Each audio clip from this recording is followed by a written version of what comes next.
Retrouvez le débat de Smart Impact avec Veolia.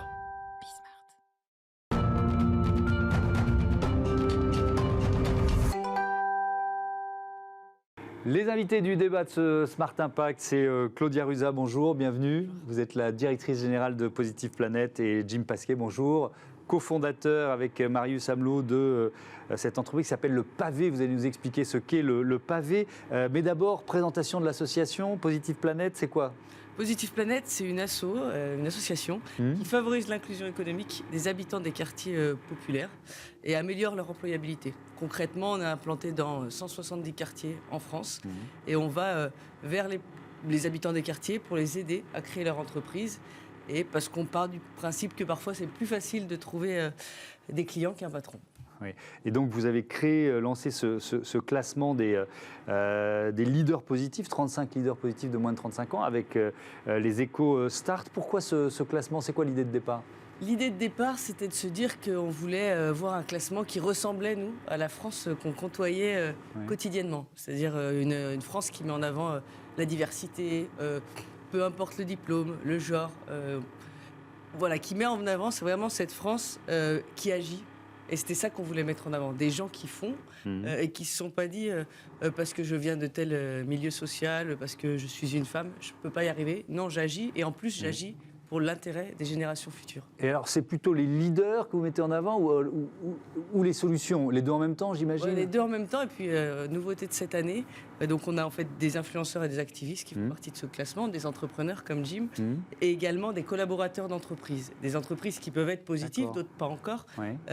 Mais ces collaborateurs et ces collaboratrices agissent dans leur entreprise pour la transformer. Qui changent les entreprises de l'intérieur, en quelque sorte. L'idée, c'est pas de se dire qu'on est dans l'opposition, non, c'est de co-construire ensemble un monde dans lequel on a envie de vivre et dans lequel nos enfants vont vivre. Jim Pasquet, vous êtes donc l'un de ces 35 leaders sur le podium de ce classement avec Le Pavé, c'est quoi ? Alors le Pavé, qu'est-ce que c'est ? Nous sommes éditeurs de matériaux soutenables. Ça veut dire quoi ? On fabrique des matériaux recyclés, recyclables, sains et locaux.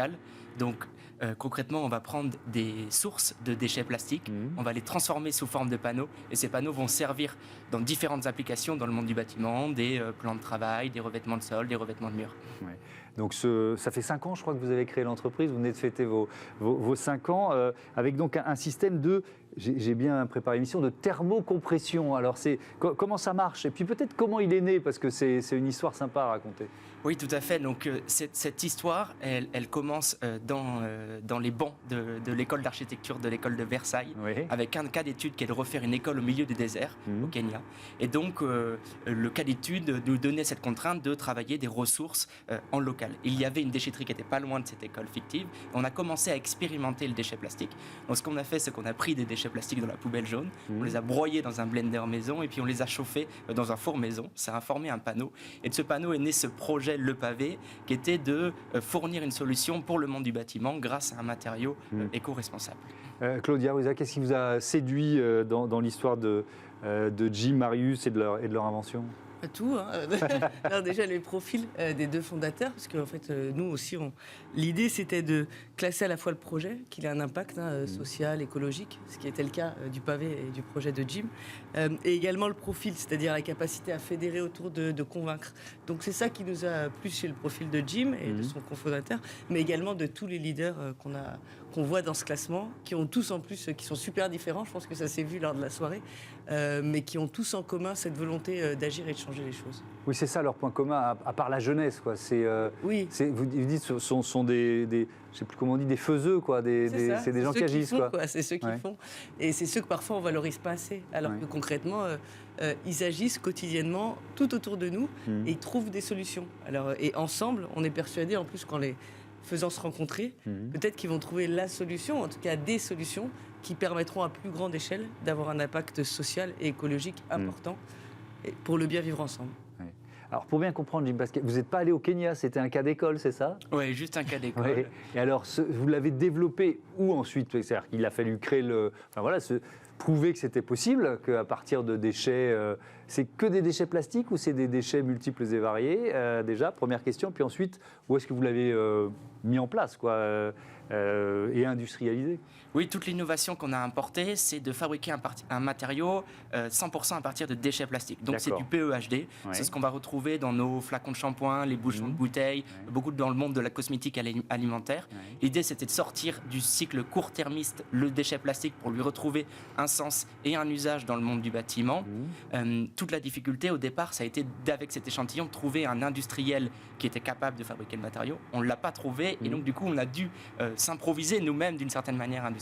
Et on a eu beaucoup de partenaires, des partenaires publics, des partenaires privés, des partenaires bancaires qui nous ont aidés à développer ce matériau et à industrialiser. Et aujourd'hui, on a une usine à Aubervilliers qui transforme plus de 2 tonnes de déchets plastiques par jour et qui va fabriquer environ à peu près 200 mètres carrés de matériaux. Donc ça y est, l'industrialisation, elle est lancée. Qui sont vos clients aujourd'hui?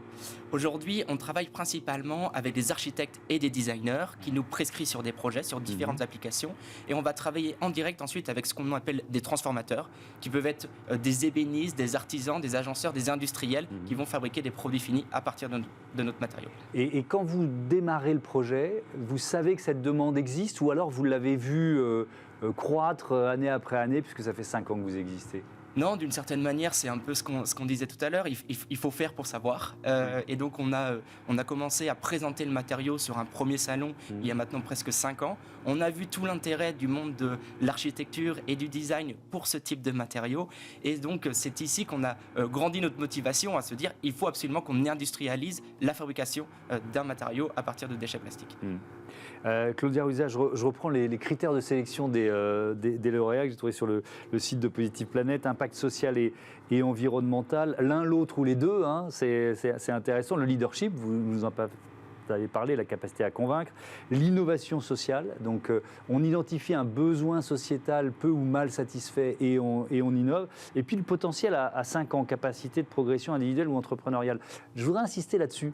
Le potentiel à 5 ans. Vous vous dites quoi? Vous dites on croit en eux ou en elles et il faut que ça marche, quoi. S'ils sont là, c'est parce que ça peut être efficace, c'est une entreprise qui sera pérenne, qui va gagner de l'argent et qui donc va diffuser le plus possible un modèle qui est bon pour la planète, c'est ça? Ou pour la société? Oui, c'est complètement ça. C'est-à-dire que, en fait, pour qu'une entreprise soit positive, hein, qui est un peu aussi le concept de Positive Planète, il faut qu'elle soit durable, et déjà économiquement, donc en fait viable. C'est-à-dire que toutes les entreprises qu'on a sélectionnées, en tout cas tous les fondateurs d'entreprises qui font partie de ce classement, c'est parce qu'on a considéré derrière que leur entreprise, elle avait un avenir, mais qu'aussi eux, c'est-à-dire aussi leur potentiel de développement, c'est-à-dire qu'aujourd'hui c'est le pavé, peut-être demain ce sera je ne sais quel autre projet, mais en tout cas qui a un potentiel à 5 ans, et qu'en fait on en entend parler aujourd'hui, mais qu'on fait le pari que dans 5-10 ans, vous en entendrez encore parler. Ouais. Qui y a d'autres? Parce que 35 leaders, bon, là on a Jim qui représente le pavé, mais alors vous n'allez pas pouvoir tous les citer, mais là comme ça spontanément. Non, il y a Amin Kessassi qui est le premier, mais en fait ils auraient pu tous être premiers finalement. Oui, alors il y a quand même un classement de 1 à 35. On se pose la question d'ailleurs de plus classer, juste de mettre en avant les 35, parce que c'est très subjectif d'une certaine manière, hein, alors qu'ils agissent tous à leur manière.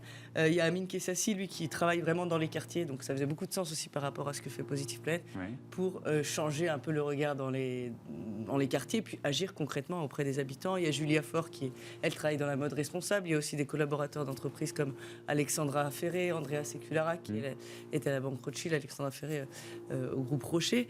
Et c'est des gens en fait qui vraiment ont comme conviction que cette révolution positive, elle est absolument nécessaire et que c'est le moment de la porter et de la défendre. Ouais. C'est ça, je reviens, vous l'avez évoqué, mais cette nouvelle catégorie, donc qui sont des collaborateurs d'entreprise, des salariés, est-ce que ce sont d'une certaine façon des intrapreneurs ou pas forcément, c'est-à-dire Pas forcément, pas forcément. C'est avant tout des gens qui, par leur volonté d'agir dans l'intérêt des générations futures, vont mettre en place dans leur entreprise ou vont suggérer de mettre en place dans leur entreprise des politiques positives, que ce soit en termes de réduction, de lutte contre la pauvreté, en termes écologiques, de faire en sorte que leur entreprise, c'est même pas faire en sorte qu'elle soit positive, c'est qu'au moins elle soit pas négative, c'est-à-dire qu'elle fasse juste neutre, c'est-à-dire qu'elle fasse pas de mal d'une certaine manière. Et donc ils agissent tous dans cette volonté-là. Et c'est comme ça qu'on a réussi un peu à les sonder en voyant leurs travaux et en contactant aussi d'autres collaborateurs et collaboratrices d'entreprise. Jim Pasquet, vous avez une première usine, c'est ça? Si on se projette dans l'avenir, on parlait de la viabilité et du potentiel à 5 ans. C'est quoi votre vision à 5 ans? Aujourd'hui, on a deux objectifs. Ouvrir des nouvelles usines, exactement. Donc, on a notre première usine à Aubervilliers et dans 6 mois, on va avoir une nouvelle usine à Chalon-sur-Saône, au nord de Lyon. Et puis, on a, pour augmenter la capacité de production, parce qu'on a beaucoup de demandes au niveau de nos clients. Et puis, le deuxième objectif, c'est de sortir des nouveaux matériaux. Nous, notre vision, c'est que chaque déchet qui existe a probablement une application dans le monde du bâtiment. Et on vient de sortir un nouveau matériau à partir de polystyrène, qui sont des anciennes portes de frigo, qui font un nouveau matériau qui donne d'autres caractéristiques esthétiques, mécaniques, chimiques par rapport au premier qui était réalisé à partir de PEHD. Ça veut dire que vous êtes dans l'innovation et la recherche permanente? Oui, je pense qu'en fait, pour pouvoir modifier et changer les choses positivement, il faut être absolument dans cette innovation parce que ça veut dire qu'il y a des choses à changer, il y a des statu quo qui existent. Et il faut absolument en permanence innover, que ce soit en termes de produits, en termes de management, en termes de croissance. Et dernière question, tiens, est-ce que dans les 35 leaders que vous avez croisés et qui font partie de ce classement avec vous, vous vous êtes dit, tiens, il y a elle ou lui, là, j'ai vraiment envie de bosser avec elle, il y a peut-être des synergies, des business communs à monter? Oui, on a trouvé quelque chose. Il y a beaucoup de monde qui sont aujourd'hui dans le monde du bâtiment ou de l'immobilier en général. Et je pense que c'est là où il y a des ponts à faire parce que ça veut dire qu'on est chacun sur les mêmes choses, c'est-à-dire de construire des bâtiments qui soient plus durables pour la planète. Merci beaucoup. Merci à tous d'avoir participé à cette émission. À bientôt sur Bismart. On parle compost, tiens, enjeu majeur dans l'horizon janvier 2024. C'est parti.